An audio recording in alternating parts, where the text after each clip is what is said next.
Make I update to see the hot. But ADS, knock them the update.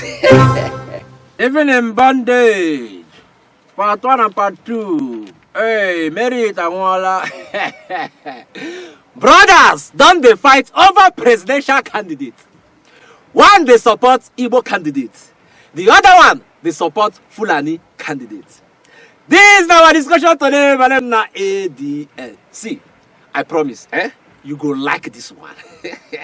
But before we start this discussion, I don't know say the popular song Dorime Li Fa Sol La. Oh, know that song? I don't know say that song don't enter Nigerian politics. So, oh yeah, make una hear another version of Dorime. Oh yeah, watch.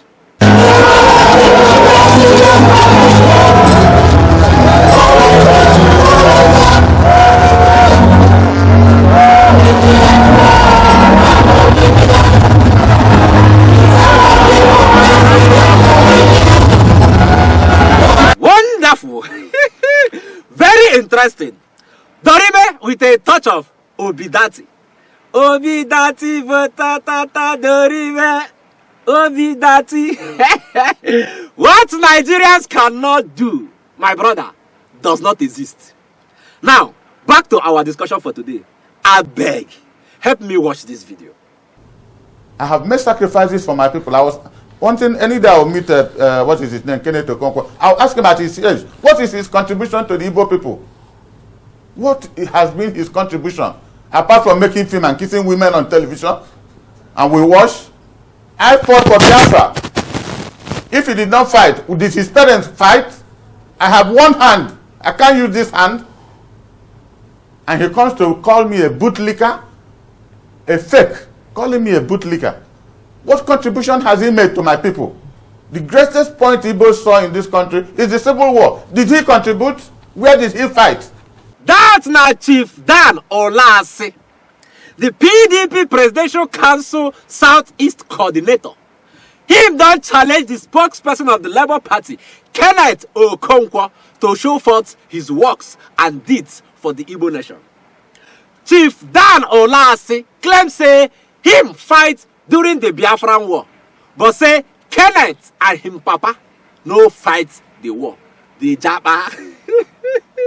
Him say the only achievement Kenneth Okonkwo gets for Igbo land now to the kiss women inside the Nollywood. Wetin cause this fight? I know some of them are going to ask now, wetin cause this fight? Why did they attack themselves? Wetin cause this fight? Make I show now. Oh yeah, watch this video. Chitan Olase is the man who told the whole world that Shehu Shagari told him that the reason his people, in other words his fellow Fulani people, overthrew him in government was because they didn't want an Igbo person to be president. Alex Ekweme was vice president, and Shagari was saying, according to Dan Olase, that it was the Fulani that overthrew him to forestall an Ekweme to be president. The same Dan Olase is now campaigning in Igbo land in the southeast for an Atiku Abubakar, who is a Fulfude speaking Fulani Northern Muslim, to succeed another Fulfude speaking Fulani Northern Muslim to govern Nigeria for an unbroken period of 16 years.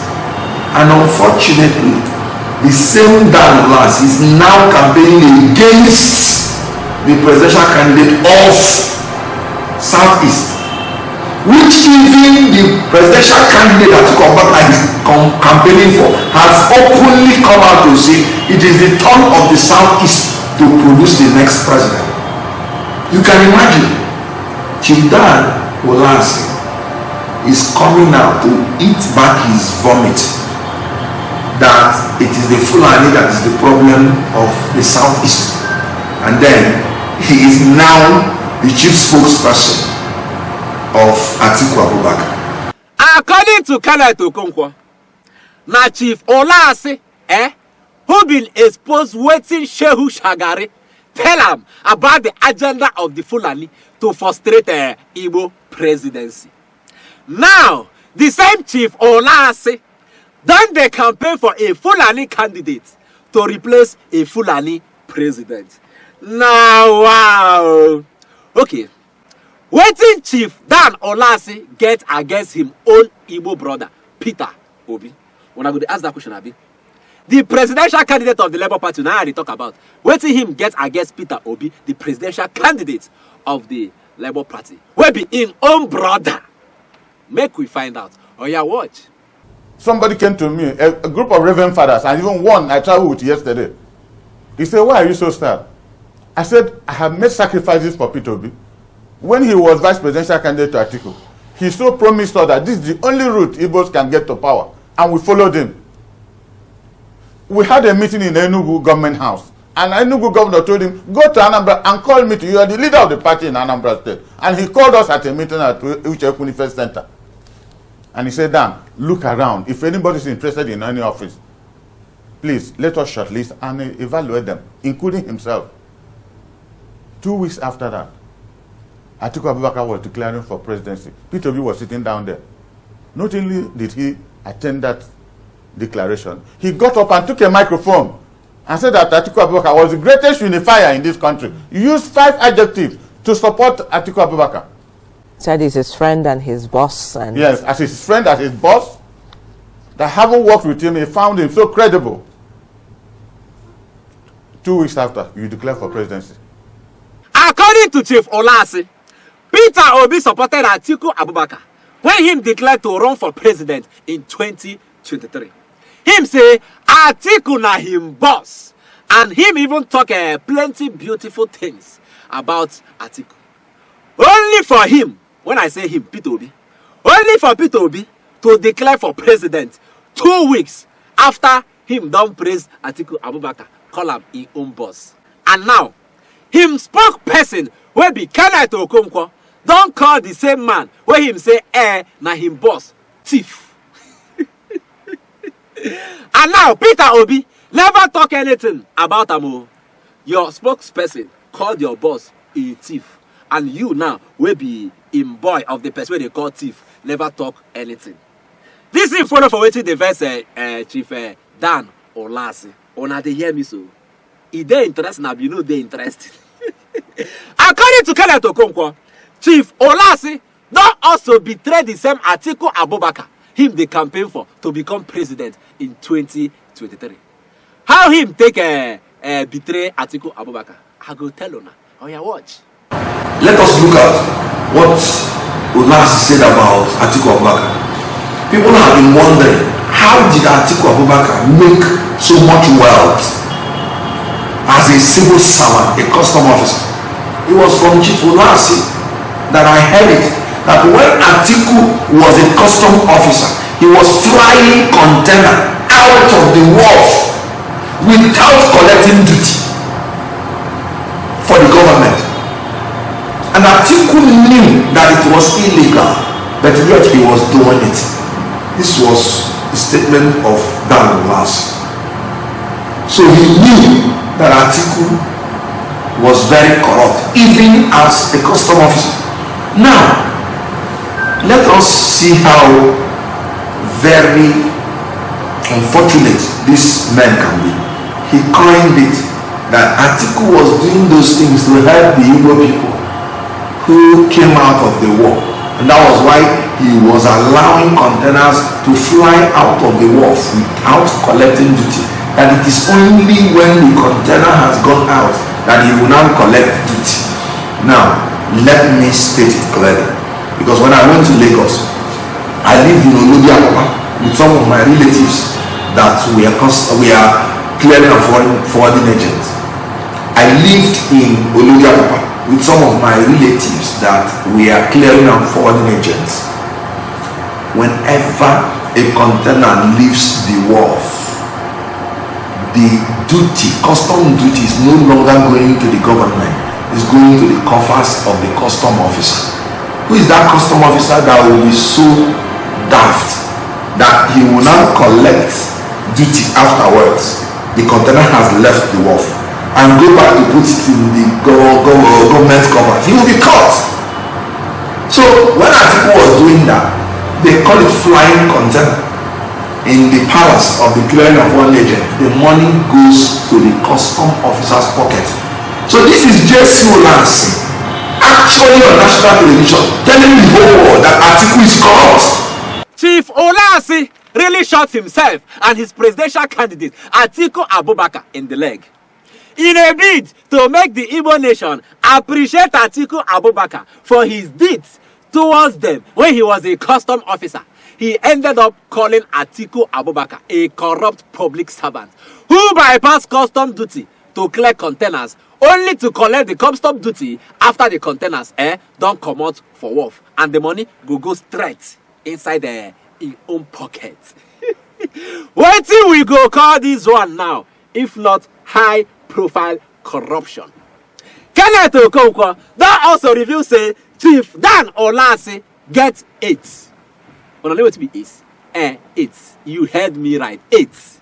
A disease that is fast eating him up to the extent of betraying his own brother, who is representing the Igbo nation, who by equity, justice, and fair play deserve to be president at this time. I beg, make una hear Kenneth Okonkwo explain this is of a thing. Watch. How can a person from the southeast calling himself an elder, who knows that by equity and justice it is the time of his people, who has told us in the past, according to him, because I don't believe it, I campaigned for a Fulani president 2019, and when it is appropriate again in future, I will do the same. This same elder that originally was telling us that Fulani was our problem is now telling us that we should now give Fulani 16 years to govern Nigeria.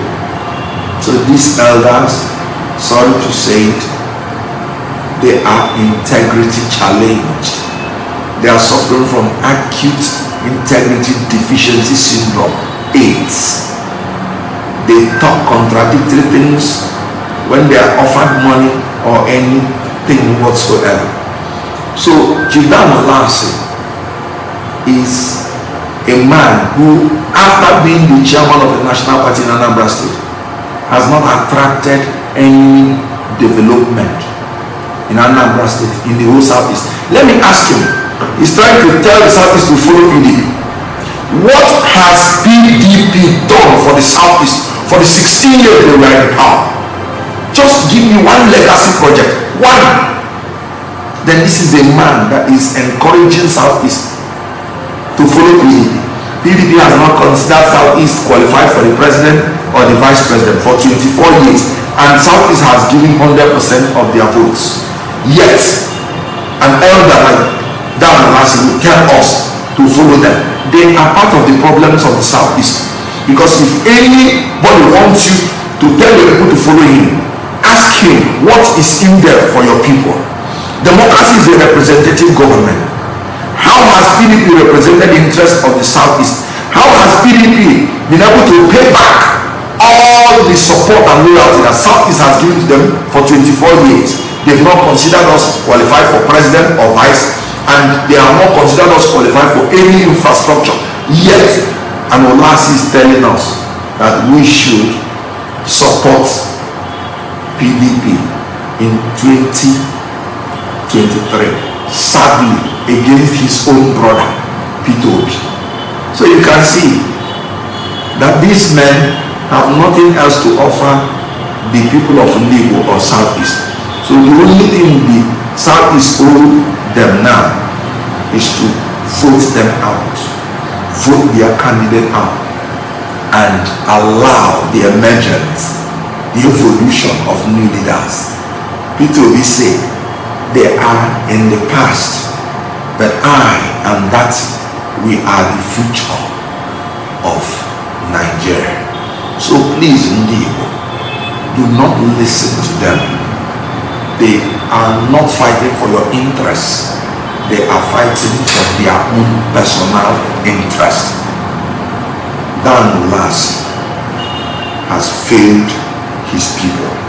Chief Dan Olansi, suffering from acute integrity deficiency syndrome, ACE. Now the meaning of ACE be that too. Make una no go the teaching at the other ACE. Oh, now they hear me so. Now two brothers they fight so. Make I advance on now. Now two brothers they fight. No bother to separate them.